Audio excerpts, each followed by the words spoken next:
자, 시작하겠습니다. 오늘은 이제 5월, 6월 그 지도서 강의를 시작하는데요.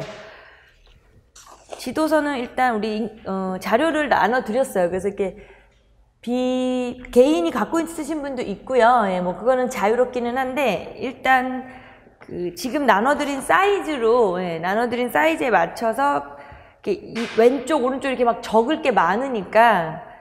아니 체크할 게 많죠. 적기라기보다는. 그러니까 그런 거를 할 때 이제 요 양식으로 같이 가면 좋아요. 그래서 이거 전에도 이렇게 문의를 인강 선생님들도 많이 하시더라고요. 어떤 거를 사서 해야 되냐 이랬는데 우리가 나눠드리는 거는 이제 자료 보시면 아시겠지만 동아 거고요. 예, 동아 거고 그다음에 이제 이 중학교 1학년 2015 개정 같은 경우는 이제 2권이 있을 거예요. 아마 이제 여기저기서 보셔도 그렇고 이제 구한 사람도 있을 테니까. 그런데 그 저자 이름 안에 처음 이름이요. 2명이 아니라 처음 이름이 박교식 이렇게 시작하는 거예요. 지금 이 지도서가. 그래서 그걸로 수업을 할 거고요. 그 다음에 중2, 중3, 그 다음에 또 고1 이렇게는 어차피 고1도 한 권밖에 없는 거고 그 다음에 중2, 중3 같은 경우는 어차피 2009 개정 걸로 하니까 갖고 기존의 거가 있으면 해도 돼요. 근데 이제 늘 교재 나가기 전에 말씀드리는 건 기존에 이제 보던 지도서에 막 다 이렇게 되어 있는 사람들 있죠. 예, 그런 사람들은 새 걸로 다시 하세요. 예, 새 거를 다시 출력을 하셔서 뭐 찝든지. 근데 가장 이제 그 물리적인 양식을 보여드리면 이렇게 이제 우리 나눠드리는 걸 이렇게 찍으면 좋을 것 같아요. 예, 그래서 기존의 것들을 나중에 참고할 수는 있죠. 이제 복습하실 때 내가 뭐 예전에 했던 거에서 추가할 게 있네 이렇게 보는 건 좋지만 기본 이론이나 신론이나 교재 연구 할 때 말씀드렸던 것처럼 기존의 거를 보면서 그냥 보시면 절대 그건 공부가 안 돼요. 예, 그건 다 그냥 뭐 버리라 이게 아니고요. 예, 일단 우선은 새 거에다 다시 새로 공부를 하셔야 된다는 거. 그래서 뭐 나는 죽어도 이 사이즈가 싫어서 A4라 이거는 이제 자유롭긴 한데요. 그게 아니라면 여기에 맞춰서 가는 게 편한 게 왜냐면 막 설명을 하다가 이쪽 저쪽 쪽수를 같이 넘기고 이런 게 편하기 때문에 그런 거지 전혀 그런 게 뭐 강제는 아니니까 편하신 대로 하시면 돼요. 예. 근데 이제 이렇게 제가 지금 이렇게 막 넘기면서 설명을 하잖아요. 예. 그럴 때 이제 그게 좀 편하다는 거. 자, 그래서 일단 이제 교재 얘기는 말씀을 드렸고, 그 다음에 이제 이 공부 방법에 대해서 말씀을 드리면, 그 OT 자료가 이제 좀 나간 게 있죠. 예, 거기에 이제 진도표는 일단 우선 그 계획에 맞춰서 진행을 할 거고요. 그러니까 한 학년, 중학교 1학년이면 6단원이 지금 있는데, 오늘 이제 가급적 목표가 3단원을 다 좀 같이 보는 걸로 하는 목표라서 거기 그 순서대로 나가서 고1까지를 자세히 살펴볼 거예요. 예, 그리고 지금 우리가 하는 또 하나의 특징? 좋은 점? 뭐 이렇게 말씀드리면, 이제 기본 요 지도서를 다 같이 보고 나서 끝나고, 이제 선생님들이 그 지도안을 작성을 할 거예요. 예, 그래서 그 지도안에 대해서 실현을 하는 부분은 이제 여름으로 넘어가는데 우선 지금 이렇게 지도서를 본 다음에 지금 같은 경우 중학교 1학년에 뭐 1, 2, 3단원 중에 하나를 해서 그리고 또 이제 좀 여건이 허락하면은 이게 이제 다 첨삭을 봐야 되기 때문에 약간 그렇지만 여건이 허락할 때는 일단 다반으로라도 드리더라도 좀 뭐 2개, 3개 정도 하기도 할게요. 예, 그 단원이 좀 해야겠다 싶으면. 근데 또 어차피 7, 8월에 연결되는 거라 그때 또 새로 쓰고 하는 것도 있고 때문에 그렇게 뭐 많이 무리는 안 하고요. 그냥 하루에 하나 정도를 쓰는 거. 왜냐면 이 쓰는 것도 그 시험 시간으로 치자면 1시간 정도 가까이 줘요. 시험장에서 이렇게 쓰는 게. 그러니까 경기나 이런 데 이걸 안 쓰는 지역은 그냥 구상할 수 있는 시간 15분을 주지만 그게 아닐 때는 1시간 정도의 시험을 보는 시간이에요. 그래서 되게 중요한 거라 이거를 하루에 뭐 2개, 3개를 쓰고 가는 건 힘들어요. 그러다 보면 집중력이 떨어져서 두 번째 건 잘 안 되기 때문에 그래서 사실은 이것도 마찬가지로 그 틀이 있어요. 틀이 있기 때문에 우선 지도서를 공부할 때 여기 이제 오늘 하루에 하나만 쓰면 그 다음에 이제 어느 영역이 나와도 이제 그 양식은 좀 비슷하거든요. 그 설명하는 방식과 정의에 대한 거를 좀 정확히 우리가 해두면 그러니까 이제 정리를 해보면 처음에 우리가 지도서를 이제 1, 2, 3단원을 오늘 이제 공부를 하죠. 예. 이렇게 해서 공부를 하면 여기에서 해당하는 하나를 이제 지도서를 이제 오늘은 이따가 어차피 할 거니까 1단원 수와 연산의 소인수 분해를 한번 해볼 거예요.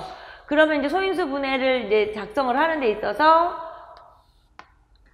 이제 그 앞에 도입 부분을 이제 묻는다든가 아니면 그러니까 도입 부분을 물을 때 그 동기 유발, 이게 얘들 뭐 재밌게 동기 유발을 한다라든가 아니면 이제 그 전에 뭘 배운 거하고 선수학습의 연결, 이 두 가지가 있거든요. 그러니까 그런 거 이제 이거 이따가 다시 설명을 할 거예요. 그러니까 아무튼 지도안 작성을 할 때 여기에 해당하는 거를 하나를 하는데 그거를 하는 데 있어서 하나를 제대로 잘 쓰면 다 쓸 수가 있는 거예요. 그러니까 막 나는 뭐 수연산도 해보고 싶고 이단원도 해보고 싶고 저것도 해보고 싶고 막 잡다하게 다 써보고 싶다. 다 쓰는 게 중요한 게 아니라 하나를 제대로 하시면 그 다음에 잘 쓰지 말라고 해도 잘 써져요. 그러니까 제가 원하는 거는 이제 우리가 하나라도 제대로 써보자 이제 이 말이고요.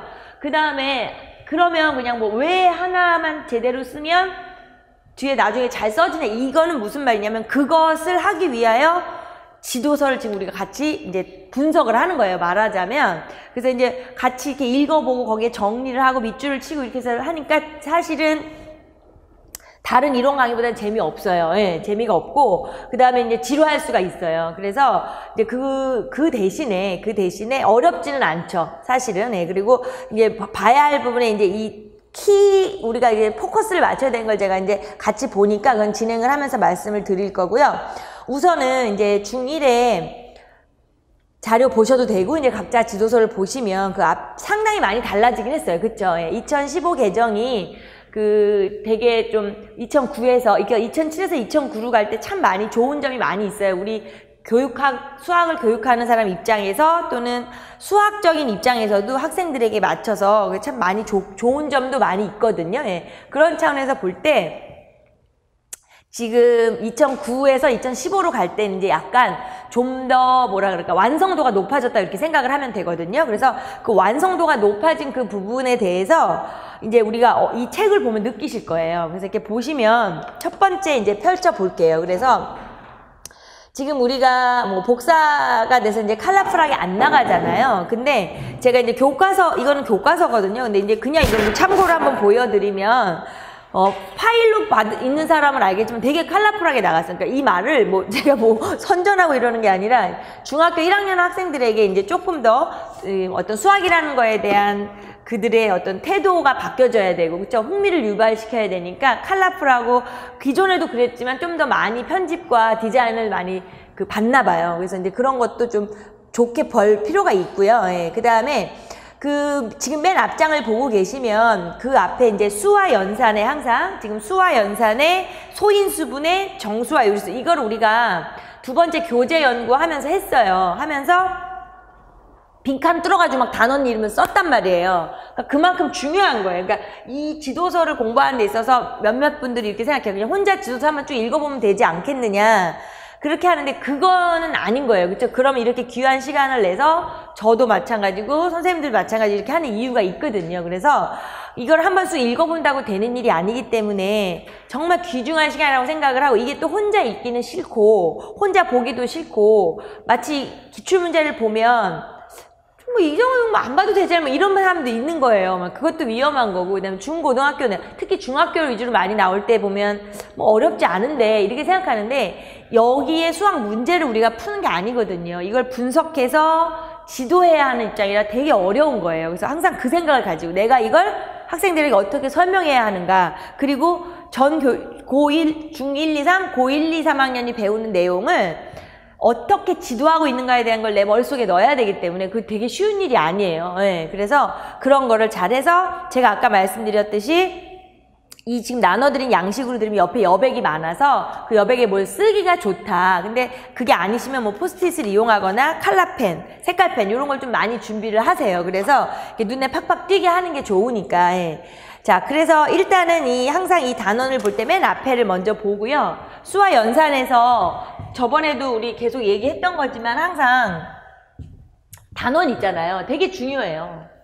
이게 중요하다고요. 첫 번째 단원 이름, 두 번째 단원 이름. 그러니까 우리가 교재 연구할 때는 썼죠. 빈칸을 뚫어가서 썼는데 지금은 빈칸을 뚫어서 쓰는 게 아니니까 이제 눈으로 볼 수밖에 없잖아요. 네. 그래서 소인수분해, 그 다음에 정수와 유리수. 그러니까 계속 반복되는 내용이지만 그때도 말한 것처럼 자, 단원 이름 자체에서도 벌써 저 소인수분해를 강조하는 거하고 정수와 유리수, 예전에는 정수 따로 유리수를 따로 했지만 이제 정수와 유리수를 통합을 시켜서 걔네들의 연산까지 같이 한다는 거, 이러한 것들을 보면서 단원 이름, 그리고 제가 이렇게 항상 써서 보여드리면서 그 집중해서 수업을 들으면 막 그런 게 이제 머릿속에 남아요. 예, 그냥 혼자 뭐 이렇게 뚝뚝 이렇게 강독하는 거하고는 차이가 있는 거기 때문에. 그래서 이제 이 부분에 대해서 그러면 지금 들어가기 전에 한번 눈을 한 3초만 갖고 생각해 보면, 내가 중학교 1학년 애들이 지금 소인수분해하고 정수와 유리수를 하는 걸 알아요. 아는데 그럼 소인수분해를 어떻게 지도하는가, 정수와 유리수를 어떻게 지도하는가를 내가 지금 제가 예를 들어 백지를 하나 주고 써봐, 이러면 쓸 수 있는가, 이렇게 되면 되는 거예요. 그러면 두려움이 없어지니까 다 되거든요. 그래서 자, 첫 번째 이제 대단원 이름 안에 첫 번째 소인수분해랑 정수와 유리수가 있고요. 그 다음에 이제 아주 우리 앞에 아직 안 넘겼는데 보시면 아주 특이한 게 하나 있어요. 기존에 하고 다른 점이, 이 단원을 학습하면서 나만의 포트폴리오를 만들어보자, 이런 게 있죠. 예, 그래서 포트폴리오 해놓고 뭐 질문 공책, 오답 노트, 수학 일기, 기타, 이런 게 있어요. 그래서 여기서 조금 약간 특이한 점이 포트폴리오가 들어가 있어요. 그러니까 이제 단원을 할 때 한 단원에 맞춰서 사실을 지도할 때 교사가 이제 그렇게 준비하면 좋죠. 애들한테 항상 이제 해서 우린 언제나 질문 공책, 오답 공책, 수학 일기, 이런 거. 그러니까는 사실 이게 되게 중요한 거죠. 질문. 이거는 이제 지금 처음에 한 번만 얘기를 하고요. 그 다음에는 계속 반복이 돼요. 그래서 지금만 한번 보시면 돼요. 이제 기타, 이런 항목들이 있어요. 그래서 이런 항목들을 보시면서 이제 뭐 예를 들어 수화 연산을 할 때 지네들이 이제 뭐 질문 공책도 만들고 틀린 문제 오답 노트도 만들고, 이걸 처음부터 이제 딱 같이 시작하고 단원별이라든가 소단원별, 대단원별, 아니면 영역별, 주제별로 항상 너네들이 배운 다음에 수학 일기 간단하게 2줄이든 3줄이든 수학 일기를 써. 뭐 아니면 니네 하고 싶은 거 써. 이렇게 해서 포트폴리오를 만들어주는 거. 이제 그런 거를 하면 지도하는 입장에서는 참 좋은 거고요. 이제 요런 거의 특이한 점은 이제 지금의 입장에서는 1호 개정에서의 그죠? 강조했던 점이 뭐냐면 평가, 뭐 다른 것도 다 강조를 했지만 평가를 유독 더 강조를 하고, 말하자면 평가 유의사항이라는 것도 새로 생겼죠. 그래서 야, 니네 함부로 출제를 하지 말고 어떤 복잡한 문제 같은 것도 함부로 내지 마, 이렇게 해서 다 바뀐 거잖아요. 예, 그래서 그런 부분에 대한 거, 예, 그것까지 이렇게 흔들려서 고정을 좀 시키고, 그것까지 해서, 예, 그런 걸 보면서 우리가 이제 이런 생각을 하는 거죠. 아, 새 교육과정에서는 이제 그런 거를 이렇게 명시했구나. 교과서에서도 그냥 확 드러내놓고 있는 거예요. 그냥 이거 봐라, 막 이런 식으로. 예, 그래서 그런 걸 보면서 이제 넘겨보고요. 자, 그러면서 이제 늘 똑같을 거예요. 그래서 이제 지도서를 넘겨보시면 처음에 이제 단원 개관이 있고요. 단원의 배경 이론이 있어요. 예. 그래서 이제 그런 부분에 대해서 우리가 여기서 정리를 할 때 나중에 이제 2번째 단원, 3번째 단원을 볼 때도 항상 그거를 초점을 맞춰서 보시라는 거기 때문에, 그래서 일단 우리가 앞에서 한 내용을 다시 한번 반복을 해서 교재 연구할 때도 걱정이 없다, 그래서 또 본다, 이런 얘기를 했었어요. 예. 그래서 지금 이제 이 특이한 포트폴리오 얘기를 했고요. 그 다음에 이제 단원 개관이라는 게 있고요. 그 다음에 이제 배경 있잖아요. 예. 그래서 이걸 통해서 다시 한번 보고요. 그 다음에 이걸 그럼 뭐 이렇게 보느냐. 이 배경에서도 출제가 되고, 그러니까 물론 교재 연구에서 출제가 된 거라고 할 수도 있지만, 배경에서도 출제가 되고, 단원 개관이라는 거는 전체적인 교육과정 안에서 우리가 했던 거거든요. 그래서 여전히 강조하지만 되게 중요한 거예요. 그러니까 이게 우리가 맨날 빈칸 뚫고 했던 어떤 그 교육 과정 안에서의 유의점이나 목표나 성취 기준이나 이게 있는 거라 단원 개관 항상 요거 때문에 중요한 거고, 그 다음에 이제 이 배경은 문제가 출제를 되는 데 있어서 베이스가 정말 말 그대로 출제 배경이 되잖아요. 출제 배경? 그러니까 되게 중요해요. 그래서 이제 그 작은 쪽수를 볼 때 68쪽인가 봐요. 예, 거기가. 예, 그래서 나눠드린 제 자료로 기준으로 쪽수를 그냥 보면, 자, 지도 목표에서 항상 소인수분해라는 단원하고 정수와 유리수 2단원을 하고 있어요. 그러니까 이렇게 해서 우리가 오늘 큰 대단원 3개, 작은 대단원들 속해 있는 걸 배우면 정확히 그 부분에 대해서 일주일 동안 중학교 1학년에 1, 2, 3단원은 완벽하게 좀 머릿속에 남지 않을까 싶은데, 자, 그래서 지도 목표에서 이건 우리가 앞에서 다 했던 거잖아요. 했지만 다시 한번 보는 거예요. 중학교 1학년, 2학년, 3학년을 뭉뚱그려서 봤어요. 교재 연구할 때랑 기본 이론 할 때는. 근데 지금은 이제 요게 이제 중학교 1학년 영역만 따로 보는 거니까 다시 한번 그런 식으로 상기를 시키시면서 소인수분의 뜻을 알고 자연수를 소인수분해할 수 있다라는 거. 자연수. 사실은 우리 눈에 자연수가 팍 들어오면 되고 기존에 했었으니까. 그 다음에 최대 공약수, 최소 공배수 성질을 이해하고 구할 수 있다는 거. 결국에는 소인수 분해와 최대 공약수 공배수를 하는구나. 이제 이런 걸 하시고요. 예.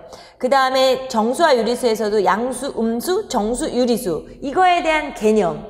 우리가 알아야 돼요. 정확히. 이제 조금 이따 할 거고. 대소관계, 사칙계산. 그러면 이제 그냥 눈을 감고라도 중학교 1학년에서 수소인수 분해를 하는 데 있어서 소인수 분해 가르치고 그다음에 최대공약수, 최소공배수 가르쳐. 그다음에 정수와 유리수 단원에서는 음수, 양수, 정수, 유리수 다 가르치고 개념을 가르치고 그럼 걔네들의 대소관계하고 그다음에 연산시킬 거야. 이렇게 그 흐름을 놓치지 말라는 거죠. 그러면서 조금은 우리가 중학교를 다녔잖아요. 그러니까 생각이 나잖아요. 어렸을 때 기억들이. 그래서 그걸 다시 한번 강조하고요. 그 다음에 학습 요소에서요. 용어와 기호죠. 예, 이것도 마찬가지예요. 이게 전체적으로 지금 보시다시피 중학교 1학년의 첫 번째 단원에서 사용하는 용어가 여기 다 나와요. 소수, 합성수, 거듭제곱, 지수 및 소인수, 소인수분해 서로소, 양수, 음수, 양의정수, 음의정수, 성수, 수직선 이게 쫙 있잖아요. 그래서 이제는 그때는 이제 그 학습 요소들을 한번 살펴봐라 이런 얘기를 했었어요.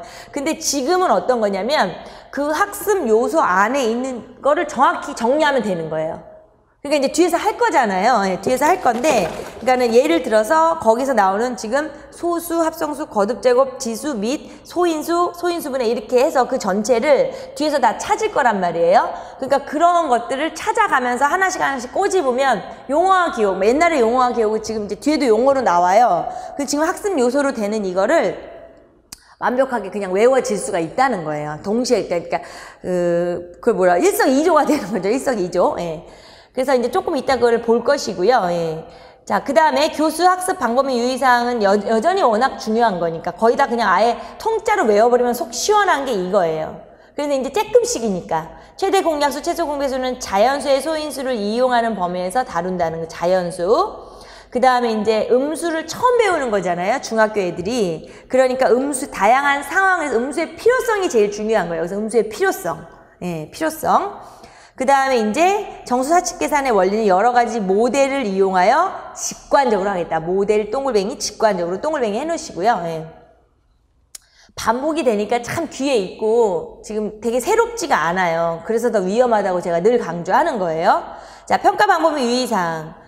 복잡한 문제 다루지 않는 거. 다 그 소리죠. 예. 그리고 일단 가장 중요한 거는 3번. 사칙계산 이외의 2학년사 문제는 다루지 않는다는 건 이번에 출제가 됐던 거죠. 그래서 그 2학 계산 하나 써라. 이게 문제였어요. 예. 자, 그리고 이제 내용체계에서 말하자면 내용 요소를 지금 우리가 저 단원명, 소인수분해 정수유수 이렇게 유리수, 순환소수, 제곱근과 실수 이렇게 여기 지금 중학교 1학년, 2학년, 3학년으로 가는 흐름을 놓치지 마시고요. 정수와 유리수 배운 다음에 이제 중학교 가서 유리수와 순환소수, 제곱근과 실수 이렇게 배울 거야. 이거를 어느 날 날 잡고 외운다고 외워지는 게 아니기 때문에 이렇게 보면서 같이 외우자는 거죠. 이렇게 같이, 그러니까 읽으면서 외워지게 내 걸로 만들자 이런 뜻이고요. 자, 그 다음에 이제 지도 개통에 가서는 사실은 초등학교에서부터 연결이 돼서 지금 현재 중학교 1학년, 그래서 중학교 2, 3학년으로 어떻게 연결이 되는가 이걸 지금 보는 거고요. 자, 그래서 거기 뭐 이 단원의 소단원 명들이 되니까 그 이제 뒤에 가서 볼 거예요. 그래서 이제 한번 보실 때 그 초등학교 때 3, 4학년에서 곱셈, 나눗셈, 분수, 소수, 덧셈, 뺄셈 저 정도를 배우는구나. 초등학교 5, 6학년이 돼서 분수와 소수, 곱셈, 나눗셈까지 다 배우는구나. 이제 이런 것만 아시면 돼요. 그거를 갖다가 이제 우리가 어떨 때 써먹을 수 있냐면 뭐 아까 같이 오늘 이제 지도안을 써서 수업 실현을 할 때 뭐 얘들아 뭐 우리가 초등학교 때 무엇을 배웠지 않니 이렇게 써먹을 수는 있어요. 근데 그거는 뒤에 가서 보는 걸로 되는 거니까. 그리고 이제 예전에 배웠던 부분에 대한 거를 아마 길고 장황하게 언급할 시간도 없어요. 2차 실현할 때는. 그러니까 그건 너무 걱정 마시고요. 자, 하여튼 단원의 개관에서는 항상 이 교육과정에 관련된 게 지금 나오는 걸 보셨죠? 그러니까 다음부터는 이제 중요한 것만 땡땡땡 동글뱅이를 치고 넘어갈 거기 때문에 지금 이렇게 보시면서 우리가 했던 것들에서 이제 눈에 팍팍 들어올 거예요. 앞에서 두 번을 반복했기 때문에 기본 이론에서 한 번, 교재 연구에서 한 번. 그래서 그렇게 하시고, 자, 그 다음에 이제 배경 이론으로 가서 배경 이론도 마찬가지예요. 배경 이론에서도 우리가 교재 연구에서 앞에 그 뭐 수면수, 대수면 대수 이렇게 해서 그 역사적 발달 이런 걸 많이 봤잖아요. 그래서 그 역사적 발달이 되는 건 문제에 출제되는 어떤 깔리는 내용, 깔리는 출제 내용으로 나온다. 잘 좀 몇몇 가지는 알아주자 이런 것들이 있었어요. 그래서 여기서는 우리가 거기 왼쪽에 이제 번호 1번 소수가 있고 2번 음수의 발생, 음수 지도 모델 이렇게 있잖아요. 그러면 그 소수, 그럼 역사 속에서 소수를 얘기하는 그 유클리드가 주장한 소수는 1보다 큰 자연수 중에서 1과 자신만을 약수로 가지는 수. 요렇게 해서 소수를 역사 속에서 이렇게 정의했던 거. 그쵸? 그래서 결국에는 우리가 그 박스 밑에 있는 소수는 자연수의 곱셈 구조를 이용하는데 매우 주용하다.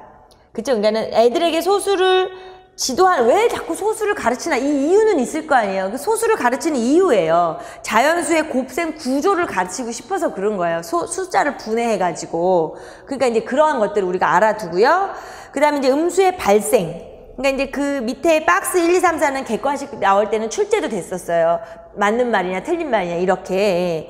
그러고 그러니까 음수의 발생을 가지고 우리가 이제 모르지는 않지만 역사 속으로 시작을 해서 방정식의 해를 구하는 것부터 시작을 해서 뭐 무시당하고 뭐 거짓글이라고 해서 그 천년의 역사를 하다가 겨우 자리를 잡고 이런 음수의 그 발생 역사 있잖아요. 그러니까 그런 것도 우리가 배웠던 것들이기 때문에 이런 부분을 보시면서 여기는 이제 압축 정리가 돼 있는데 교재 연구에서 했던 거 있잖아요. 그러니까 그걸 다시 한번 보셔도 되는데 사실은 그렇게까지는 안 하셔도 되고 이제 그 복습하실 때 혼자 하시는 방법이 제가 이제 추천을 하는 건 그거예요. 여기 이제 얘기가 있잖아요. 그럼 우리가 이제 지금 같이 제가 뭐 얘기했죠? 두 가지를 얘기했죠? 유클리드가 말한 정의 내렸던, 유클리드 원론에서 정의 내렸던 소수의 정의는 뭐다? 그걸 우리가 사용하고 있으니까 그런 거. 그 다음에 조금 전에 얘기한 이제, 그러니까 지금 밑줄을 쳤단 말이에요. 1번에서 이제 소수의 정의, 그 다음에 소수를 하는 이유. 자연수의 곱셈 구조를 알고요. 그러니까 이제 복습하실 때, 아니 지금 동시에 하셔도 괜찮고요. 밑줄을 친 다음에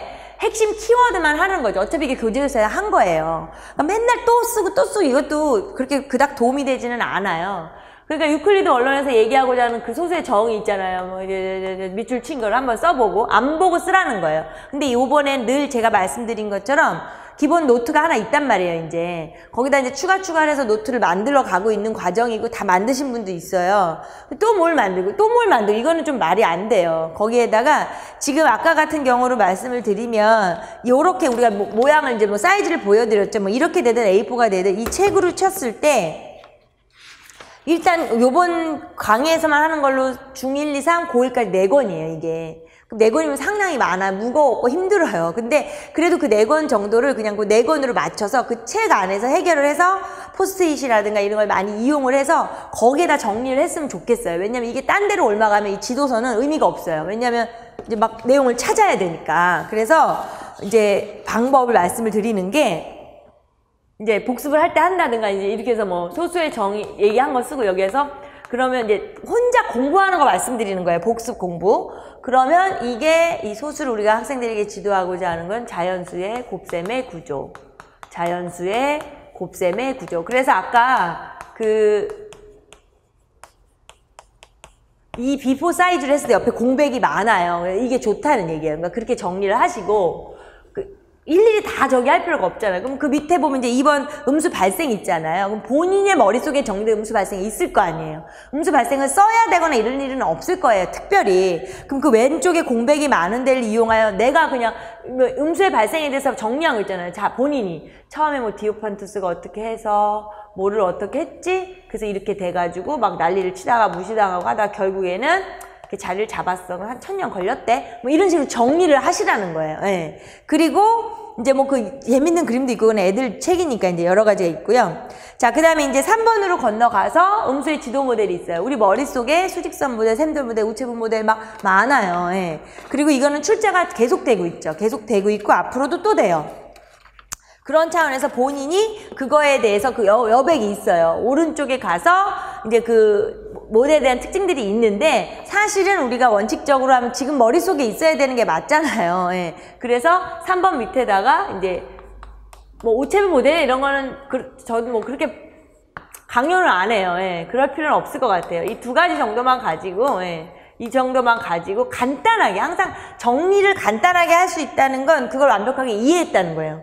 정리를 못 하잖아요. 그럼 이해가 안 된 거예요. 그러니까 이거에서 뭐 예를 들어 장단점, 좋은 점, 나쁜 점 있을 거 아니에요. 예. 좋은 점, 나쁜 점, 한계점 뭐 이런 게 해서 하나 뭐 이런 게 있었지? 아 이런 게 있었어? 이런 게 있었지? 이런 게 있었어? 이렇게 거기다 그 정리하시는 지금 처음이라 활용 방법을 말씀드리는 거예요.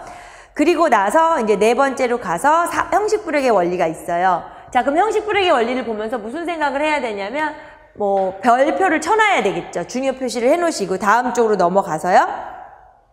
그러면서 그 형식 불역의 원리를 보면서 사실은 오른쪽에 있는 거 밑줄 치는 게 이제는 밑줄을 치는 게 중요한 게 아니라는 거예요. 왜? 이제는 우리가 1, 2, 3, 4 많이 공부를 했어요. 예. 그러니까 그 형식 불역의 원리 밑에 공백에다가 물론 이제 지금 우리가 이제 밑줄은 치죠. 예. 그 세 번째 줄에 보면 수체제의 확장에서 사용되는 중요한 원리가 형식 불역의 원리다. 그 밑에부터 이것은 옆에부터 어떤 대수체계가 기계체계를 확장할 때에는 기존의 체계에서 인정된 성질이 유지되도록 한다는 원리이다. 이게 이제 형식 불역의 원리인 거고요. 예. 우리가 학생들에게 할 때는 연산의 구조가 유지되도록 수체계를 확장한다는 아이디어는 귀납적 외사법으로 지도한다. 이러니까 이렇게 이제 지금 밑줄을 쳤잖아요. 그러면 이제 집에 가서 복습을 하실 때 제 말이 형식 불역의 정의를 여기다 써보라는 거죠. 다른 노트에 옮기지 마시라는 거죠. 바쁘고 힘들고 정신이 없어요. 예. 그럼 이제 써요. 그러면서 이제 오른쪽에 쓰고 나서 확인도 가능하니까 좋죠. 예. 써보고 나서 그 다음에 이제 우리가 하는 귀납적 외사법 맞아. 이게 있지. 그래서 얘네들로 애들한테 설명하는 방식을 한번 이렇게 써봐도 좋죠. 오른쪽에 있지만. 자, 이거는 왜 그러냐면, 귀납적 외사법은 제가 왜 그러냐면, 이제 2차 시험에서 충분히 나올 수가 있는 거예요. 지금 같은 경우에 소인수 분해를 설명하는 방법, 또는 정수의 사칙 계산을 이제 정수의 덧셈, 뺄셈, 곱셈, 나눗셈 있잖아요. 그거를 2차 수업 실현안에 나오면, 귀납적 외사법으로 뭐 설명하려 이렇게 명시할 수도 있는 거고, 우리도 그렇게 해야만 하는 거기 때문에, 한번 한 3개만 해보면 되잖아요. 3개만 뭐 이런 식으로. 그쵸? 3개만 한번 써본다든가 이렇게 해서 지금 다시 말씀을 드리면 앞에 말한 그 단원 개관이랑 단원 배경 옆에 우리 이 나눠드린 자료를 볼 때 옆에 여백이 많아서 여백을 활용해서 거기다 같이 정리를 하자. 그래서 나중에 그거 한 것만 볼 수, 이 지도서 1학년이면 1학년 이거 한 권 안에 상당히 많은 내용이 포함되잖아요. 그걸 같이 보자. 지금 그 말씀을 드리는 거예요. 그래서 그 다음에 이제 다음 단원부터는 복습하실 때 그 번호 밑에다 정리하세요. 번호 밑에다 정리하세요. 이러고만 넘어갈 거예요. 네. 자, 그 다음에 74, 5쪽이라고 뺀 다음 장에 보시면 이제 차시별 지도 계획이랑 학습 지도안 예시가 있어요. 그러니까 이러한 것들이 2001호 개정의 새 교과서가 상당히 달라졌어요. 네. 많이 노력을 했나 봐요. 그래서 좀 늦게 나온 것 같은데 우리가 이제 이런 거를 볼 때는 어차피 지도안을 작성한다는 거는 양식 틀은 우리가 지금 이제 현직 교사가 아니잖아요. 예비 교사이기 때문에 양식 틀을 다 줘요. 그래서 우린 거기에 맞춰서 쓰기 때문에 그런 부분은 걱정을 안 하셔도 되고요. 예, 그냥 다만 여기에서의 좀 특이한 점이라고 한다면 그 평가 방법이 되게 이렇게 구체적으로 자꾸 명시되어져 있죠. 자기 평가를 해라, 모범 평가를 해라 하는 평가 방법. 그 다음에 오른쪽에 평가 방법 및 유의점, 학습 지도안 예시에도 평가 방법 및 유의점에도 뭐 중간에 보면은 이제 뭐 관찰평가, 구수평가 이런 것도 있지만, 예, 뭐 깨닫게 한다, 뭐 이런 걸 뭐 자연수는 어떤 방법으로 소인수분을 하더라도 결과가 항상 같으면 알게 한다, 뭐 이런 식으로 어떤 그 평가 방법의 유의점을 이렇게 명시해줬다는 거예요. 이거 뒤에 가서 볼 거니까 우리가 여기서는 안 봐도 되고요. 이게 되게 달라졌다는 거, 예, 구체적으로 달라졌다는 거, 이런 걸 그냥 눈으로만 보시라는 거고, 요거는 진짜 거기에 말 그대로 학교마다 다르고 달라요. 예, 그래서 이게 유지할 수가 없단 말이에요. 예, 그러니까 이제 요렇게 돌아가는구나. 예, 이렇게만 아시면 돼요. 예, 그리고 또 이제 쭉쭉 넘기시면서 보면 활동 자료가 많아요. 예, 옛날에 비하면 완전히 달라졌죠. 예, 그래서 컬러풀하게 이게 있어가지고 애들이 보기에 되게 재밌게 많이 구성을 했더라고요. 그래서 그러한 것들을 뭐 한번 참고 이제 하시라는 거고요. 예, 그래서 앞에 구성이 이제 요렇게 되어 있어요. 그런 차원에서 우리가 이제 내용적인 걸 볼게요. 자, 그러면 내용적인 거를 아까 이제 본다고 말씀을 드릴 때 가장 중요한 거는 그 교과서 지도하는 그 자체의 구성을 어떻게 했는가 이걸 우리가 이제 잘 볼 필요가 있어요.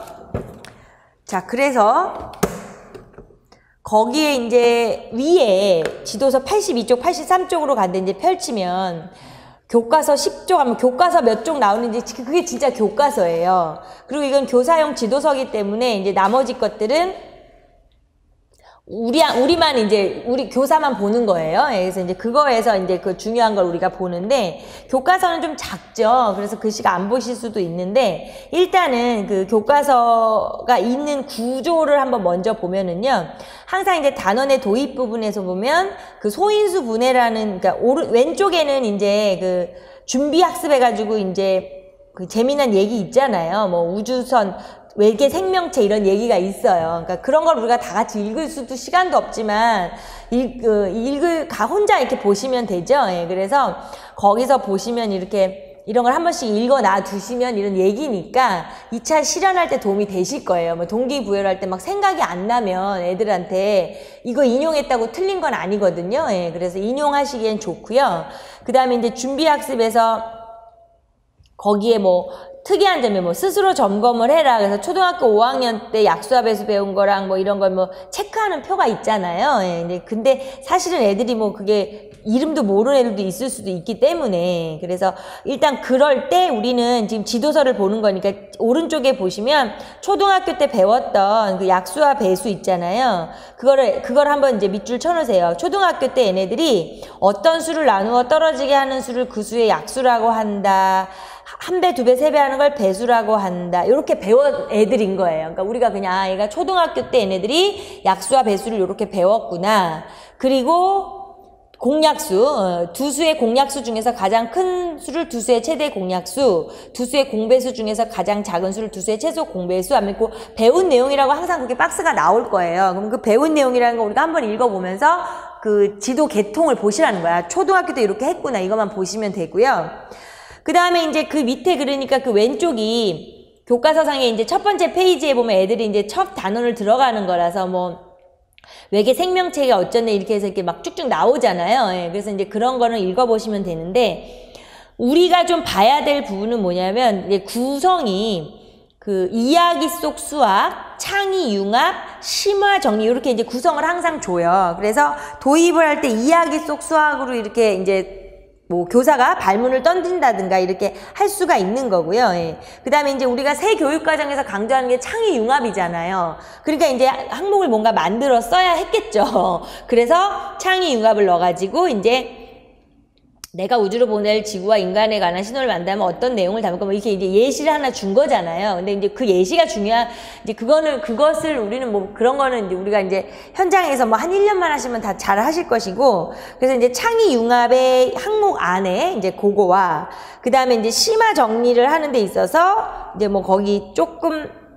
이제 어려운 애들 거죠. 그리고 영화에서 나온 뭐 영화 뭔가 그거 있죠? 왜 그거 아마 소설로 여기는 했는데 소설을 영화한 그런 걸 통하여 이제 조금 어렵게 해주는 걸 이제 도입할 수도 있다 이런 얘기인데 일단 우선은 가장 평범하게 이야기 속에서 창의 융합을 통해서 심화 정리로까지 연결이 되어진다. 그러니까 이게 지금 지도서가 오늘 처음 볼 때만 좀 이렇지 구조가 똑같아요. 그러니까 그 다음 장을 보실 때 항상 그 구조를 보시라는 거예요. 제 말이.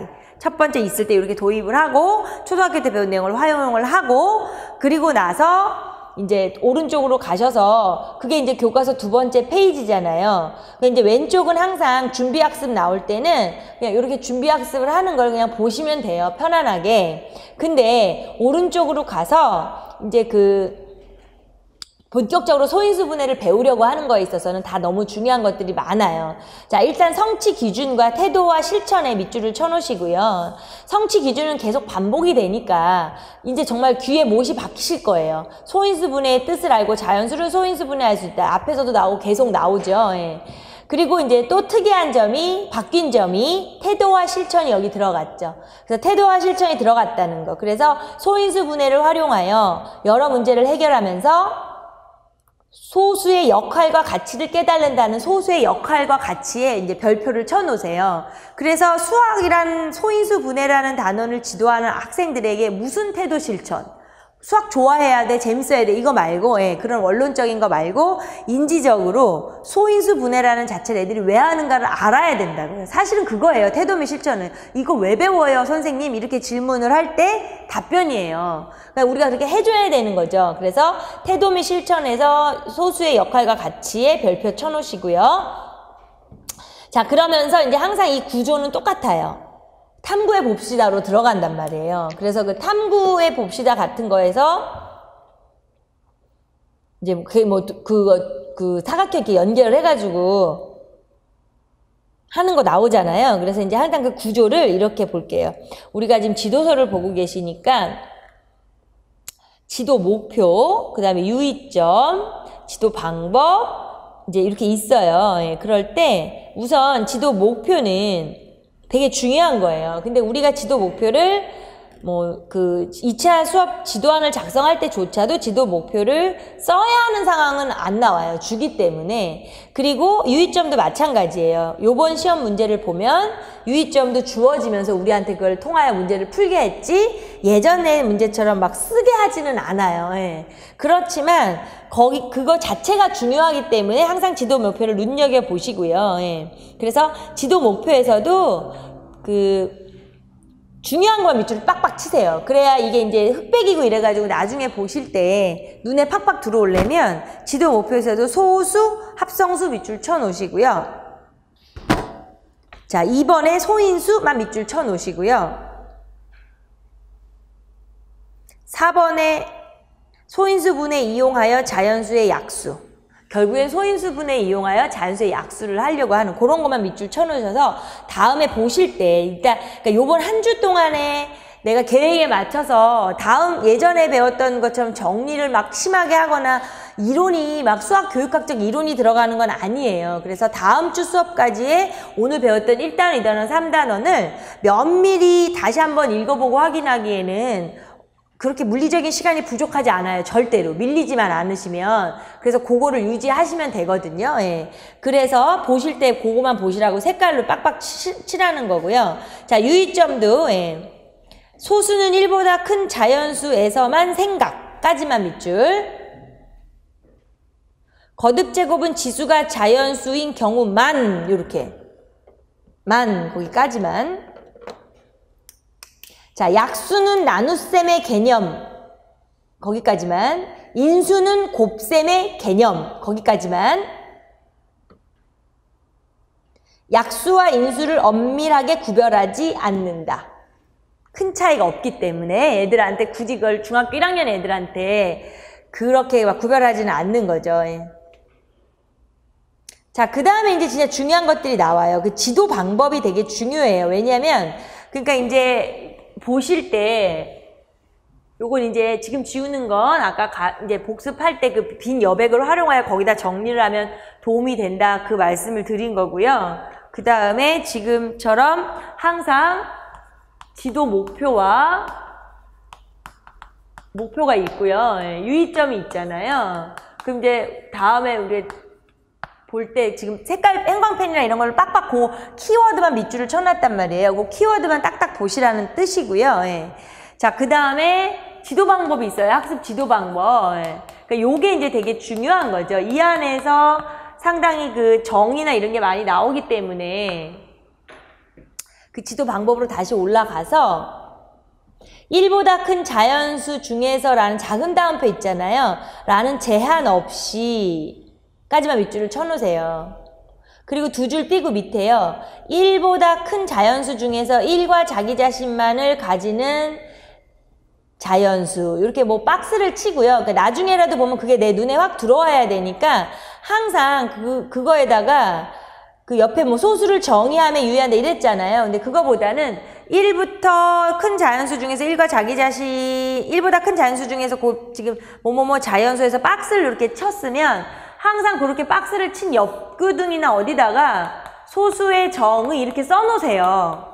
그래야 나중에 볼 때 소수의 정의가 뭐지? 라든지 아니면 아까 말씀드린 것처럼 사람에 따라 다른 거니까 공백이 많잖아요. 공백에다가 소수 해놓고 본인이 정의를 쓰라는 거죠. 지금처럼 눈으로 읽으면 다 알아요. 모르는 사람이 어딨어요. 우리가 다 공부 다 했는데 손으로 써야 된다고요. 그러니까 그 위에다가 뭐 소수의 정의, 소수 해놓고 뭐 1보다 큰 자연수 중에서 1과 자신만을 가지는 자연수 이렇게 그런 건 뭔가 이렇게 표시를 잘해야 돼. 이거는 교재 연구에서도 강조했고 신론할 때도 그랬고 여러 번 제가 강조를 했지만 이 뭔가 표식을 잘 해놔야 돼요. 별게 아닌 것 같지만 그게 제일 중요해요. 그러니까 그걸 같이 하기 위해서 우리가 하는 거예요. 이렇게 예. 그 기본 이론 같은 경우에서 중요했던 건 기본 이론을 듣고 노트를 만드는 게 중요했어요. 자기 노트를. 그 다음에 신론이나 교재 연구나 지금 지도서 같은 경우는요. 내가 여기다가 뭐라고 표식을 하는 게 지금 중요한 거예요. 표식을 하는 게. 자, 그래서 소수 정의해놨고요. 예. 그러니까 거기서 보면은 밑에 지금 용어 있죠. 소수 합성수. 그러니까 그 아까 얘기한 그러한 것들이에요. 그래서 내가 그거만 정확히 알아도 이 지도서를 보는 이제 이쪽에 써놓을게. 이렇게 합성수. 이렇게 하면 이 정의만 정확히 알아도 된다고요. 그러면서 용어와 기호에 해당이 되는 거예요. 용어와 기호에. 예. 그러니까 거기 있는 것들을 그러니까 그 여백이 많으니까 소수 옆에다 소수 정의를 써보든지 합성수 옆에다 합성수 정의를 써보든지 이렇게 하라는 거고 항상 이 중학교가 교수학적 변환이 어느 정도 일어난 거기 때문에 교수학적 변환이 일어난 이 중학교 안에서 이러한 걸 어떻게 데피니션을 알아야 된다는 어떻게 정의하고 있는지 우리가 그 정의를 알자 이 소리예요. 자, 그래서 이번에 밑에 보시면 합성수는 약수의 개수가 합성수는 1보다 큰 자연수 중에서 1과 자신 이외의 다른 약수를 가지는 수. 거기까지가 정확히 말하는 합성수의 정의잖아요. 그쵸? 합성수는 1보다 큰 가지는 수, 정의예요. 그리고 이제 부연 설명이 합성수는 약수의 개수가 3 이상인 수. 약수의 개수를 이용하여 소수와 합성수를 구별할 수 있음을 알게 한다. 네, 그러면서 애들한테 그럼 소수는 약수가 몇 개인데 그러면 2개요. 자기랑 1이랑 그 다음에 합성수는 몇 개야? 그건 이제 3개 이상이면 무조건 합성수예요. 뭐 이렇게 한다는 얘기죠. 그러니까 여기 부분에서 중요한 말은 소수의 정의, 합성수의 정의를 정확히 알아두시고요. 그 다음에 아까 1번에서 밑줄 쳤던 첫 번째 줄 1보다 큰 자연수 중에서라는 그 제한 조건 그런 조건을 애들한테 하지 않으면 안 된다는 이제 그 얘기가 되는 거죠. 왜냐면 그러면 애들이 그냥 1과 자기 자신만을 약수로 가지는 자연수 이렇게 하면은 나중에 뒤에 가서 그러니까 야 소수가 뭐야 그럼 1과 자기 자신을 약수로 갖는 거예요. 1과 자기 자신을 약수로 갖는 이러면 헷갈려요. 그러니까 항상 뭘 주라고요? 1보다 큰 자연수 중에서 이거를 지도해야 한다 이제 이 말을 하는 거고요. 그래서 사실은 이제 우리가 지금처럼 써본다든가 정확히 기억해야 할 거는 이거예요. 여기 안에서 얘기하는 정의. 여기 안에서 우리가 얘기하고자 하는 정의는 정확히 쓰면서까지도 완벽하게 알아두시라는 거고요. 그 다음에 이제 전체적으로 아까 같이 뭐 탐구해봅시다 해서 뭐 종이 가지고 이렇게 붙여서 하는 거 있잖아요. 이런 거는 이제 2가지 측면이 있어요. 하나는 요번에 이제 또 새로 나왔잖아요. 교재가 지도서도 그렇고 교과서 자체가 새로 개정이 된 거기 때문에 여기에서 탐구해 봅시다라고 하는 것들이 우리 시험 문제의 그 예시, 지문의 예시로 인용될 확률이 높아요. 새로운 거. 그동안의 것들도 많이 나왔는데 이제 새로 했잖아요. 그럼 문제 출제하는 사람도 얼마나 좋겠어요. 인용할 게 많아서. 그러니까 그런 관점에서 보세요. 그런 관점에서 보실 때 애들한테 우리가 지도를 하는 데 있어서 종이 정사각형 4개 가지고 지금 2 곱하기 2 곱하기 4가 4라는 숫자는 1사로 표현도 되고 2로 표현이 되는 거잖아요. 그래서 결국에는 걔는 그 4라는 수를 표현할 수 있는 방법 그쵸? 예, 그러한 것들이 이제 애들에게 이제 활동을 하면서 느끼게 하는 그런 활동이라고요. 그러니까 요러한 것들이 시험에 나오면 우리가 이제 지문에 이용이 될 거기 때문에 그걸 우리가 뭐 봐두고 막 면밀 이럴 필요는 없는 거예요. 예, 그리고 그래서 탐구해 봅시다는 항상 요게 인용이 된다. 시험 문제에. 근데 뭘로 인용이 될 거냐? 도입 부분에서 소수를 도입하는 데 있어서 요렇게 애들에게 인용이 될 때 활동을 위주로 하고 있는 거잖아요. 그쵸? 먼저 활동을 위주로 시작을 해서 인용이 되는 이제 그런 것들, 조작을 좀 중요시 여기는 것들. 그래서 탐구해 봅시다를 가지고 볼 때는 이제 어떤 그런 측면을 보시라는 거예요. 탐구해 봅시다는 통해서 시험의 지문으로 예시가 될 수 있는 거기 때문에 그 다음에 이제 수업의 스타트 부분, 개념의 도입 부분에서 써먹는 여기는 그냥 그렇게 그 소수를 지도할 때 애들에게 정사각형 불러가지고 했지 뭐 이렇게 기억을 하시라는 거예요. 그리고 지금도 그렇고 요번 시험 문제도 보면 인수분해하는 데서 블럭 이용하는 거 뭐 이게 많이 계속 인용이 돼요. 예, 그러니까 인용이 될 거라는 것만 아시고, 자 그렇게 해서 분석을 할 때 지금 이제 여기서 다 말씀을 드렸어요. 지도 목표, 유의점, 그 다음에 지도 방법에서는 뭘 봐야 하는가, 정의를 눈여겨봐라, 탐구해 봅시다는 어떤 관점으로 봐라, 그 다음에 이제 문제 해설 같은 거는 각자 보세요. 그것까지는 다 볼 수가 없기 때문에 이제, 그리고 조금 문제 해설 같은 경우는 이제 진짜 현장에서 이제 학생들을 지도할 때 좀 필요한 부분이고요. 자, 그래서 이제 그렇게 들어갔어요. 처음에 그래서 여기서 뭘 정의했냐면 소수와 합성수를 정의를 내리면서 다음 쪽으로 넘어가서 이제 우리가 이제 학생들에게 처음에 뭐 에라토스테네스 체 이런 어려운 말은 안 할지언정 거기에서 이제 그런 활동을 시키죠. 50까지 해서 뭐 1은 소수가 아니니까 지우고, 활동 이제 이 남은 자연수 중에서 가장 작은 수 2를 남기고 2의 배수 지우고, 3을 남기고 3의 배수 지우고 뭐 이렇게 하는 거 있잖아요. 그래서 나머지 숫자에서 2, 3, 5, 7, 11, 13 쫙 찾아내서 소수를 애들에게 찾아내는 활동을 먼저 시키는 거죠. 뭐 소수가 이런 거긴 한데 그 다음에 이렇게 해서 하는데 이런 식으로. 그래서 이게 에라토스테네스의 체잖아요. 그래서 사실은 뭐 소수에 대한 정의를 내리고 평가를 하는 데 있어서 에라토스테네스 체로 평가를 할 수도 있고, 조별 활동을 시킬 수도 있고, 발표를 시킬 수도 있고, 뭐 이런 어떤 게 되는 거라 요 부분은 상당히 중요한 부분이 되고요. 예, 그래서 이 흐름, 첫 번째 소수 합성수를 통해서 정의 내리고 나서 애들에게 소수를 끄집어낼 수 있는 방법으로 한 게 뭐였다? 에라토스테네스 체다. 이렇게. 자, 그러면 그 다음으로 넘어가서요. 그 다음 이제 거기 탐구해 봅시다 해서 뭐 왕양 농부 나오고 이런 얘기 있잖아요. 이제 그런 재미있는 얘기를 통하여 다시 하고자 하는 게 뭔가를 우리가 봐야 돼요. 뭐냐면 거듭 제곱이에요. 그렇죠. 예. 그래서 사실은 일단 교과서가 보이잖아요. 너무 깨알 같긴 한데 그래도 교과서상에서 정의 내리고 있는 거에 밑줄을 한번 쳐놓으셔도 좋고요. 예. 먼저 그렇게 할게요. 그래서 교과서 박스가 교과서라서 박스 안에 오른쪽이죠. 교과서 오른쪽으로, 그러니까 3번, 4번으로 보이죠. 예, 그래서 3번에 봤을 때에 2의 제곱, 2의 3승, 2의 이걸 각각 2의 제곱, 2의 세제곱, 2의 4제곱이라고 읽고 이들을 통틀어 거듭 제곱이라 한다는 이 거듭 제곱에 대한 정의를 지금 밑줄을 한번 항상 교과서에 나오면 쓰자는 거예요. 예. 그리고 곱한 횟수 위에 꼭다기에 달린 거, 꼭대기에 2, 3, 2번, 3번, 4번 이런 것들을 거듭 제곱의 지수라고 한다. 이렇게 했을 때의 그 용어를 지금 얘기하고 싶어서 하는 거예요. 자, 소수, 합성수, 그 다음에 지금 이제 또 나왔죠? 거듭 제곱, 그 다음에 이제 그 횟수, 곱해주는 횟수, 지수 나왔죠? 예, 이렇게. 자, 그 다음에 밑줄은 쳤죠. 예, 지수하고 거듭 제곱하고요. 그럼 다시 밑으로 지도 방법으로 와서 거기 오른쪽에 바로 밑에 그냥 용어 옆에 거듭 제곱 및 지수, 거듭 제곱 및 지수 있죠. 예, 그거 다시 한번 보시고요. 자, 그리고 다시 지도 방법 왼쪽으로 내려가서 2번에 거듭 제곱은 같은 수를 여러 번 곱해서 표현해야 하는 번거로움을 덜어준다. 그리고 거기 3번은 조심하라는 거예요. 우리가 이제 옛날에 이런 식으로 읽어서 저희 때도 그랬는데 2의 제곱, 세제곱, 4제곱 말 안 하고 3승, 뭐 자승, 2승, 4승 요거 하지 말라는 거. 그거 얘기고요.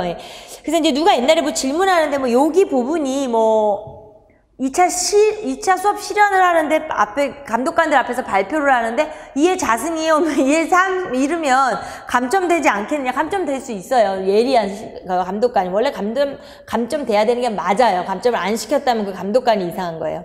자, 그래서 이제 그런 얘기가 있고요. 그 다음에 4번에 밑에 지수가 0인 것은 중학교에서 다루지 않는다. 요거 밑줄 쳐놓으시고요. 여기 함부로 밑줄을 막 밑줄을 남용하지 마세요. 밑줄을 남용하면 다음에 볼 때 나빠요. 딱딱 치는 것만 치세요. 네. 자, 그리고 이제 여기에서 아까 그 농부하고 하는 그 체스 탐구하는 활동에 대한 얘기가 거기 있는 얘기고요. 예. 문제 해설은 아까 말씀드린 것처럼 이제 각자 보시고요. 자, 그래서 여기서 이제 거듭제곱 및 지수를 이렇게 정의를 내리고 나서 애들에게 이제 본격적으로 가는 게 뭐가 중요하냐면 그 다음에 이제 그러니까 그 질문 있잖아요. 그게 제일 중요해요. 그러니까 지금 질문이 몇 번 나왔냐면 지금 2번, 3번째 나오고 있는 거예요. 예, 그래서 그 질문만 따로 해. 소수는 무엇일까? 거듭제곱은 계속 그 나온 거 있잖아요. 예, 그런 질문. 무엇일까? 소인수 분해는 무엇일까? 이렇게. 그러니까 그게 지금 우리의 핵심이거든요. 질문이 지금 번호를 매겨볼까요? 소수는 무엇일까? 예, 했죠. 그 다음에 거듭제곱은 무엇일까? 했죠. 그 다음에 소인수 분해는 무엇일까? 이렇게 그 제목 있잖아요. 예. 거기에다가는 반드시 그 형광펜 칠해 놓으세요. 형광펜. 예. 그걸 하고 있는 흐름이에요. 그 흐름만 안 놓쳐도 돼요. 그러니까 뭔 소리냐면 소수를 지도하면서 거듭제곱분의 필요성 애들한테 얘들아 이거 곱하기 많이 쓰기 귀찮지? 그러니까 2를 2번 곱하는 것보다 2의 2제곱이라고 쓰자 지도하면서 소인수 분해로 넘어오는 거예요. 그 흐름. 자, 그래서 교과서 박스 안에 먼저 밑줄을 치고 밑에 내려갈게요. 교과서 박스에서 여전히 그 탐구해 봅시다를 보면 이제 애들한테 그 18이라는 숫자를 1, 18, 2, 9, 6, 3 이렇게 나누게끔 시키는 그런 이제 활동을 시키는 거예요. 예. 그래서 이제 그런 활동을 시키는 거 밑에 정의가 또 나오죠. 예, 정의가 18의 약수는 뭐 이거이다. 이 약수를 18의 인수라고도 한다. 특히 2와 3은 소수이면서 18의 인수이다. 자, 밑줄 칠게요. 소수인 인수를 그 수의 소인수라고 한다. 소수인 인수를 그 수의 소수라고 한다. 이렇게 정확히 많이 해놓으면 나중에 눈에 들어오지를 않아요. 그래서 그렇게 중요한 것만 밑줄을 쳐놓으세요. 아니면은 중요한 거는 뭐 그 빨간 걸로 치고 나머지는 뭐 형광 걸로 치는지 그 본인들이 좀 구분을 하시고요. 그리고 나서 그 밑으로 가서 다시 소인수들만의 곱으로 나타내는 것을 그러니까 이와 같이 옆에서부터 밑줄 칠까요? 이와 같이 옆에서부터 1보다 큰 자연수를 그 수의 소인수들만의 곱으로 나타내는 것을 소인수 분해한다. 거기까지만 밑줄을 칠게요. 자, 소인수 분해하는 게 뭐야? 이러면 1보다 큰 자연수를 그 숫자의 소인수들로만 이렇게 찢는 거야. 분해하는 거야. 뭐 이제 이렇게 애들이 말할 수 있게끔 유도하고자 싶은 거죠. 예.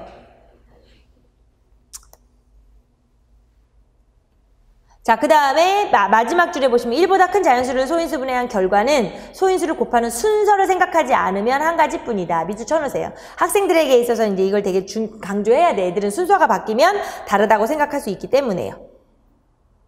거기 밑줄 치셨고 지금 위에 교과서가 이렇게 한 페이지가 우리가 14, 15페이지가 동시에 우리 눈에 들어오는 거잖아요. 예. 그래서 이제 뭐 예제도 풀리고 이렇게 한 다음에 오른쪽에 가서 4번에 보시면 방법 1, 방법 2가 있어요. 그래서 이제 지금 9의 약수, 그 다음에 7의 약수 해가지고 그러니까 63의 약수를 구하고 싶은데 그거를 7의 63이니까 그걸 통하여 9의 약수하고 7의 약수를 통해서는 그 수용도 그림처럼 화살표처럼 하는 방법 하고요. 그 다음에 박스에다가 만들어 놓고 이렇게 좌표평면처럼 크로스 시켜서 만나게 되는 그 표를 만드는 방법이 있죠. 예, 그러니까 수용도처럼 만드는 거, 표를 만드는 거 이렇게. 그 다음에 아까 위에 탐구해봅시다처럼 아예 동글뱅이 표로 그냥 그렇게 나눈 거 있죠. 위에 예제처럼. 그래서 이게 왜냐면 옛날에 이게 출제된 적이 있어요. 아주 옛날에 이 소인수 분해를 지도하는 방법에 있어서 뭐 지금 탐구해봅시다 같은 걸 주면서 학생들에게 다른 방법으로 뭐 하는 걸 써라 뭐 이렇게 한 적이 있어요. 근데 지금은 이제 그렇게 나오는 트렌드가 아니기 때문에 지금 같은 경우는 이걸 보고 우리가 분석해야 되지만 그래도 우리가 소인수 분해를 학생들에게 지도하는 데 있어서 아까 탐구해봅시다의 동글뱅이, 수용도 같은 거, 표 그림 자 그렇게 지도를 하고 있구나 이렇게 봐두세요. 예, 봐두시면 좋고요. 자 그래서 여튼 이제 교과서를 먼저 보고 항상 밑으로 내려올게요. 자 밑으로 내려와서 학습 지도 방법에서는 아까 약수, 인수 이런 얘기를 했었잖아요. 그래서 그 얘기를 하고 있는 거예요. 1번에 A, B, C가 자연수일 때 A 나누기 B는 C이면 B는 A의 약수라고 한다. 여기서 우리가 중요한 게 뭐냐면 나눗셈에서 약수, 나눗셈에서 등장하는 게 약수다. 그 다음에 밑에 A는 B 곱하기 C다. 그럼 B, C를 A의 인수라고 한다면 인수는 곱셈에서 나오는 거, 곱셈에서. 그러니까 애들한테 이거를 설명을 하면서 인수와 약수를 같은 의미다. 이렇게 구별하지 말자. 이제 이렇게 크게 이 얘기고요. 그 다음에 이제 그 2번에 밑줄을 쳐놓을게요. 소인수 분해를 할 때 반드시 가장 작은 소수부터 나눌 필요는 없지만 소인수 분해를 시작하는 단계에서는 가장 작은 소수부터 나누어 보게 하여 가장 작은 소수에 동글뱅이를 쳐놓고요. 가장 작은 소수부터 나누어 보게 하여 소인수 분해에 익숙해지도록 한다. 마지막 몫이 소수가 될 때까지 한다. 이게 우리가 이제 시켜야 하는 것들이기 때문에. 그리고 4번 위로 올라가서 어떤 자연수의 약수를 구할 때 소인수 분해를 이용하면 약수를 빠짐없이 구할 수 있다. 밑줄 치시고요. 빠짐없이의 동글뱅이를 쳐놓으세요. 학생들에게 우리가 하고 싶은 게 그 빠짐없이 다 구해내고자 하는 거를 지도하려고 하는 거잖아요. 그래서 소인수하고, 그러니까 소인수 분해하고 우리가 지금 용어 정리를 했어요. 예. 그래서 이 용어 정리에다 제가 이 오른쪽에 쓰는 거 계속 한번 보시라고 지금 쓰고 있는 거고요. 자, 그 다음에는 이제 문제 해설이랑 뭐 이런 참고점이나 이런 걸 이렇게 보시면 돼요. 예. 그리고 또 다시 넘겨보도록 할게요. 자, 이제 그래서 그 다음에 보면 좀 특이한 게 하나 또 들어가 있어요. 두 가지. 추론, 생각이 통통 이거 있어요. 아, 그러니까 이 새 교과서에 새로 들어갔다라는 걸 우리가 봐두긴 해야 되거든요. 예. 추론하고요, 생각이 통통. 좀 웃기긴 웃긴데요. 생각이 통통 이러니까 좀 귀엽긴 하죠. 예. 그래서 이제 뭔가 게임 같은 거를 하게 한다든가 이렇게 들어가는 그런 건데 일단 추론을 먼저 볼게요. 그 애들이 뭐 어쩌다 이렇게 해가지고 하는 이제 그 추론인 거잖아요. 추론 능력을 키우고자 하는 건데 결국에 이제 의사소통도 뒤에 있어요. 그래서 이제 추론 거기 하나 꼭 낑겨 들어간 거에서 애들에게 이제 추론 능력을 키우고자 하는 거예요. 그래서 이제 이수는 소수야, 이수는 140의 약수야, 21은 이수의 배수야, 뭐 이제 이렇게 해서 지금 그 숫자를 찾아보게 하려는 거잖아요. 예. 그래서 우리 그 지도서의 밑에 추론 이렇게 문제 해설 밑에 추론 이렇게 되어 있죠. 예. 그래서 주안점에서 뭐 140을 소인수 분해하여 소인수들의 곱으로 나타낸 후 21의 약수가 되는 소수를 찾을 수 있는지 확인한다. 이렇게 그 추론에다가 주안점 옆에는 항상 밑줄을 치세요. 이 추론에 나오는 주안점 옆에다 밑줄을 치고요. 그러니까 말하자면 애들에게 우리가 추론 능력을 키워주려고 추론 항목을 하나 넣은 거예요. 근데 이 부분은 또 왜 그러냐면 이 추론 능력이 시험에 인용될 확률이 높죠. 예. 그러니까 시험에 인용이 되면 우리가 그걸 알아야 되는 게 지금 밑줄 치는 그거라고요. 지금 얘네들이 하고자 하는 그 애들이에요? 동물이에요? 애들이죠? 애들 3명이 있잖아요. 그럼 애들 3명이 말하는 걸 가지고 학생들에게 어떤 추론 능력을 키우고 싶은 거예요. 뭘 추론시킬 것이냐 하는 게, 그러니까 말하자면 무엇을 추론하게 할 거냐 하는 게 그 지금 지도서 안에 있는 주안점이잖아요. 그러니까 항상 추론 옆에 주안점에 항상 밑줄을 치시라고요. 추론 옆에 항상 주안점에 밑줄을 치고요. 그 다음에 왜 지금 제가 치라고 한 이유, 시험에 출제가 될 때 요거를 원하는 거잖아요. 출제될 때는. 그러니까 그걸 알아야 되는 거죠. 자, 그래서 이제 그 능력을 보는 거 하나에서 추론 능력이 나오면 항상 그걸 봐두시고요. 그 다음에 이제 생각이 통통 함께하는 수학이라는 거는 이제 게임하는 거예요. 예. 그래서 이제 애들에게 결국에는 마지막 이 소인수 분해라는 단원을 마무리하면서 얘네들에게 이제 다시 한번 개념을 확인하고 흥미 유발, 뭐 여러 가지 이제 좋게 하겠다 이런 거예요. 그렇지만 교과서 안에서의 이 구성을 잘 봐야 된다는 거예요. 뭐가 있고 이런 식으로. 예. 자, 두 번째 최대 공약수하고 최소 공배수를 볼게요.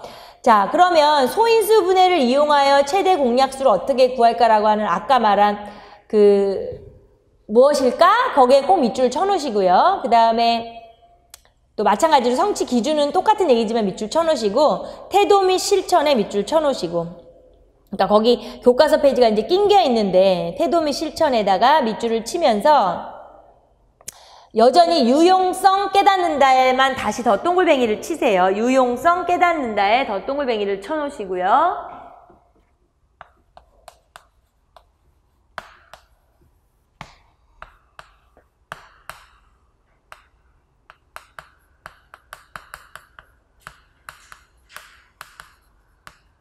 소인수분해를 이용하여 어떻게 할까? 지금 그거 밑줄 쳐놓으시면 됐고, 그 다음에 탐구 활동을 통해서 뭐 도너츠하고 과자하고 이제 이런 얘기가 나오죠. 예.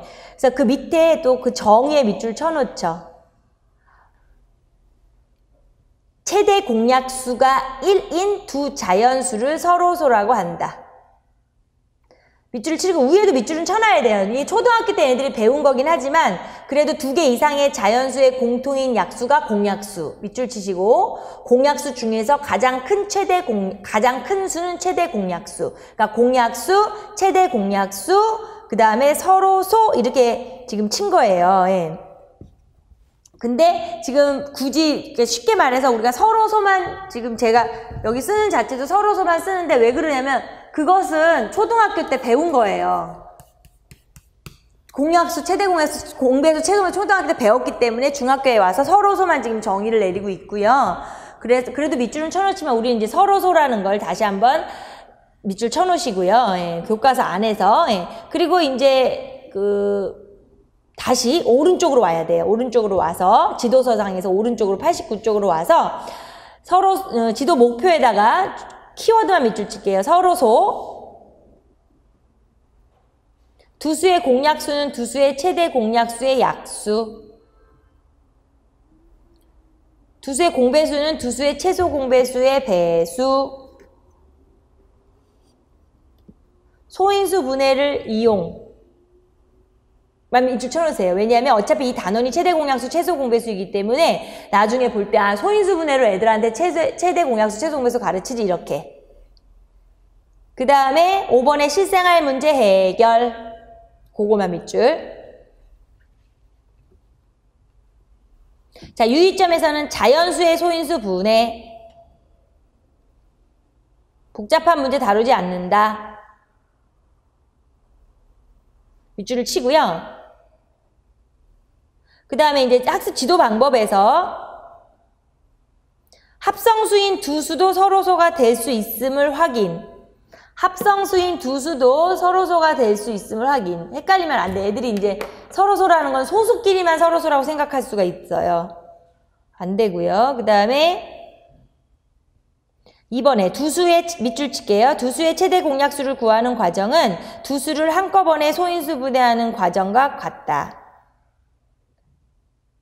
그래서 그게 그 왼쪽 교과서로 가면 그 박스에다가 다시 박스 보시면 그쪽으로 이렇게 쭉 연결을 해놓으세요. 이게 그래서 이 비포 사이즈로 출력을 했을 때 좋은 점이 화살표 연결이 가능해요. 이렇게. 그래서 지금 그 2번하고 왼쪽에 교과서의 17쪽에 2번하고 연결을 하면 박스 24를 2의 3승 저는 자꾸 3승 그러죠. 옛날 사람이라 그런가 봐요. 2의 세제곱 곱하기 3 그쵸? 60은 2의 제곱 곱하기 3 곱하기 5 이렇게 한 박스 있잖아요. 예. 그렇게 하는 그 과정을 설명하고 있는 거예요. 학생들이 이제 그렇게 시켜라. 지금 그 얘기를 하는 거예요. 그래서 이제 요렇게 지도를 하는구나. 최대 공약, 이거지. 이게 사실 아까도 제가 말씀드린 것처럼 참 이게 뭐 별것도 아닌데 이게 표시하고 밑줄 긋고 그러기만 바쁘지 재미는 없어요. 그죠? 예. 자, 그래서 최대 공약, 최소 공약에서 빨리 벗어날 수밖에 없어요. 그래서 넘기셔서 90쪽, 91쪽으로 가서 교과서 새로운 페이지를 왔을 때에도 이제 특별히 정의는 없지만 자, 거기서 가장 중요한 건 뭐냐면 밑에 애들 여자애, 남자애 기운이 나래가 보이면서 의사소통이 있어요. 예, 거기 한번 보세요. 자, 의사소통에서는 다음과 같이 두 가지 방법으로 최대 공약, 최소 공약을 구할 때 각 방법의 장단점을 이야기해보게 한다. 이렇게 나와 있잖아요. 예. 그래서 아마 거의 의사소통이 나오면, 이제 의사소통이라는 영역이 나오면, 쓸데가 없네요. 의사소통이라는 영역이 나오면 거의 여기서 이야기해보게 한다. 발표해보게 한다. 이거거든요. 예. 그리고 나서 아까 두 가지예요. 지금 추론 능력하고요. 의사소통 능력하고 제가 그걸 안 지우려고 하다 여기로 다시 쓰면서요. 추론 추론 능력도 마찬가지고 의사소통도 마찬가지예요. 이게 출처가 됐을 때 애들에게 무엇을 추론시키건가는 그 무엇을 우리가 기억하고 있어야 되는 거고 봐도 알지만 다시 한번 보자는 거고요. 의사소통이 이제 출처가 될 수가 있어요. 이걸 인용을 한다는 거예요. 예. 그러면 의사소통에서는 136, 153 이게 두 개 여자애 남자애들이 그 하는 방법이 달라요. 그쵸? 남자애가 그렇게 해서 나누게 하는 방법, 여자애는 쭉 나열을 해가지고 이제 골라내는 방법 이런 거잖아요. 예. 그래서 그러한 것들을 통하여 얘네들한테 우리가 이제 원하는 이제 그거를 기억을 해야 돼요. 그래서 그 지도서 페이지 먼저 91쪽으로 가서 그러니까 나중에 다시 보실 때 좋으려면 그 여자의 남자의 의사소통에서 지금 지도서로 보면은 91쪽이라고 써있는 대로 또 화살표 연결이 가능하잖아요. 그러니까 그 의사소통이 와이파이 같은 표시 뭐 이런 거잖아요. 왜? 그건지 스피커 표시인지 아무튼 거기에 가서 연결을 해서요. 의사소통 옆에 주안점에다가도 소인수 분해를 이용하여 최대 공약수를 구하는 방법의 유용성을 별표 쳐넣으시고 설명할 수 있는지 확인한다 이 소리예요. 그러니까 아까 추론에서는 얘네들이 무엇을 하는가를 우리가 알아야 되기 때문에 거기 주안점에 밑줄 치고 그걸 알아야 된다 그랬고요. 그 다음에 의사소통에서도 마찬가지예요. 의사소통에서 지금 얘기한 것처럼 밑줄을 주안점에 밑줄을 치시고 핵심 키워드 유용성의 별표를 쳐놓으라고요. 무슨 유용성? 지금 얘네들이 하고자 하는 거예요. 최대 공약수를 구하는 방법인데 뭘 이용해 먹자? 소인수 분해를 이용해 먹자는 거예요. 근데 그렇게 하면 좋은 점이 뭐냐는 걸 애들의 입에서 끌어내려고 하는 거잖아요. 선생님 이게 좋아요? 이게 나빠? 이렇게. 그래서 추론하고 앞으로 추론하고 의사소통이 나오면 항상 그 관점으로 걔를 보면 된다고요. 그래서 지금 의사소통의 유용성에 똥을 별표 치셨잖아요. 그리고 그 이제 설명한 다음에 밑에 보시면 시간이 오래 걸리고 불편하다. 그 다음에 그 여자애처럼 하면 그렇잖아요. 그 다음에 하지만 소인수 분해를 이용하면 두 수의 최대 공약수가 17임을 쉽게 찾을 수 있다. 이 소리잖아요. 그쵸?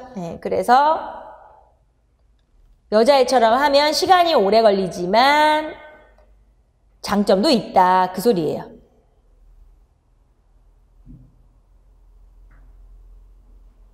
자, 그래서 이제 요걸 어디서 오다가 학습 지도 방법에서 오다가 이제 의사소통 애들로 왔어요. 와서 이렇게 돼서 그 의사소통, 거기는 그거만 좀 잘 봐두시면 되고요. 그걸 눈여겨서 잘 봐두시고요. 네, 문제 해설이나 이런 거는 그렇게 그래도 되고요.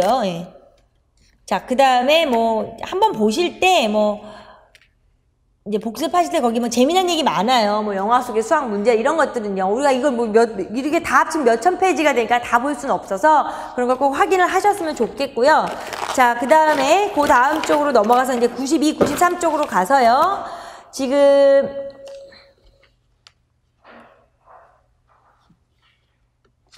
아까 거기에다 밑줄을 거기서 밑줄 치고 넘어와야 되는데, 그쵸? 연결이 책이 교과서라서.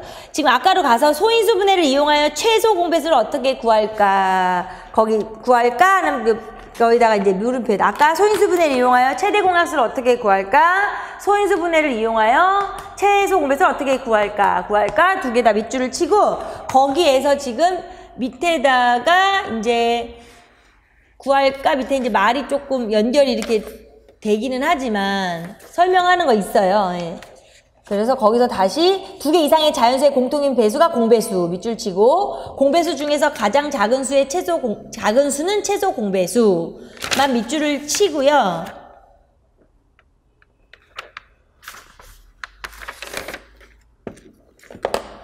그쵸? 거기까지만 밑줄을 치고요.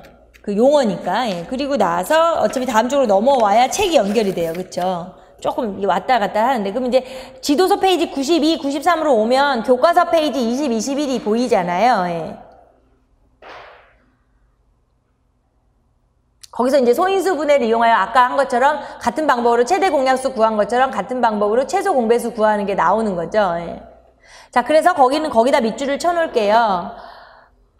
이와 같이 옆에요. 두 자연수를 소인수 분해하여 쫙 밑줄 쳐놓을게요. 거듭제곱으로 나타내었을 때 최소 공배수는 공통인 소인수의 거듭제곱에서 지수가 같으면 그대로, 다르면 큰 것을 택하고, 공통이 아닌 소인수의 거듭제곱은 모두 택하여 곱하여 구한다. 근데 밑줄을 쳐놓을게요. 그게 이제 방법이잖아요. 그러니까 지금 그 얘기가 그 지도서에 밑에 학습 지도 방법에 1번에 있는 얘기예요. 예, 그래서 거기 또 밑줄 쳐놓으셔도 되고요. 예. 두 수의 최소 공배수를 구할 때 이렇게 해서 한다. 그리고 2번에 두 수의 최소 공배수를 구하면 두 수의 공배수를 쉽게 구할 수 있음을 알게 한다.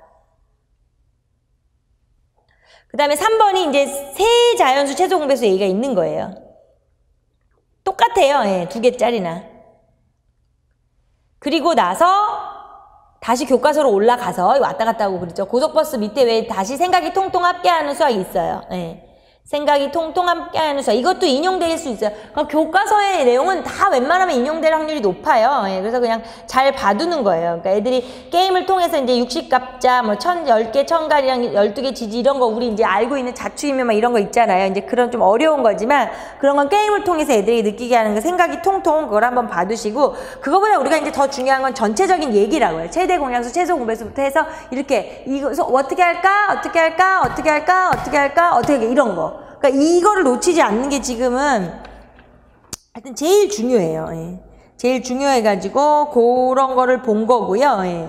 그리고 서로 속까지 여기까지 하면 서로 속까지 해서 이게 지금 최대 공약수 최소 공배수까지 하고 그 다음에 이렇게 보시면 이제 그 수학 실력 제복이 뭐 이렇게 문제예요. 예, 문제풀이. 예, 애들 이제 수업 시간에 이제 그런 거는 그냥 한번 우리가 그런 걸 풀어볼 필요는 없는 거니까 그냥 넘어가셔도 되는 거고요. 그 다음에 이제 요게 이제 한 단원 소인수 분해라는 중단원이 하나 끝난 거잖아요.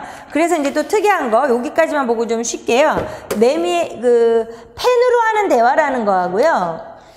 아까 뭐 이야기가 있는 수학 이런 재미난 얘기들이 참 많아졌어요. 예, 그리고 이제 넘어가다가 마지막에 보면 이제 펜으로 하는 대화하고요. 그 다음에 이제 창의융합 탐험이 있어요. 생각이 쏙쏙.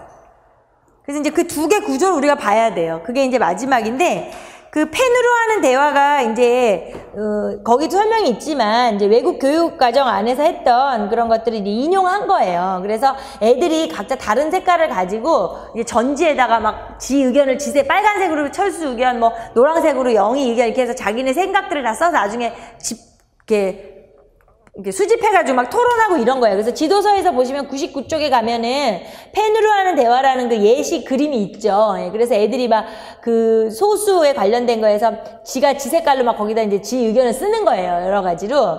이제 이러한 펜으로 하는 대화하고요. 그 다음에 창의융합 탐험이라는 거에서 거기서는 사실은 이제 하나의 문제 해결 과정으로서 보시다시피 문제 이해하기, 계획세우기, 실행하기, 되돌아보기, 반성 단계 이렇게 해가지고 그 폴리아의 문제 해결 4단계의 베이스를 둬서 이걸 만들어낸 거예요. 예. 그래서 이 2가지도 결국에는 시험 문제로 인용하기 참 좋죠. 그 양식으로. 예.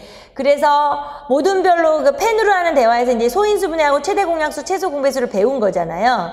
그 다음에 이제 종이를 나눠줘서 애들한테 이제 자기네들이 쓰라고 하는 거죠, 의견을. 그러니까 요거는 토론 활동을 통하는 거예요. 그래서 이 펜으로 하는 대화에서는 밑줄을 칠게요. 98쪽으로 가서 지도 방법 옆에다 펜으로 하는 대화는 모든 친구들과 협력하여 중단원의 학습을 마무리하여 함께 학습을 평가하고 돕게 하기 위한 것이다. 학생들은 모든 별로 주제와 관련된 개념, 원리, 법칙, 문제 해결 방법들을 함께 정리하고 친구들이 적은 내용을 연결, 보충, 질문하고 답하면서 학습 내용을 관련지어 이해할 수 있다.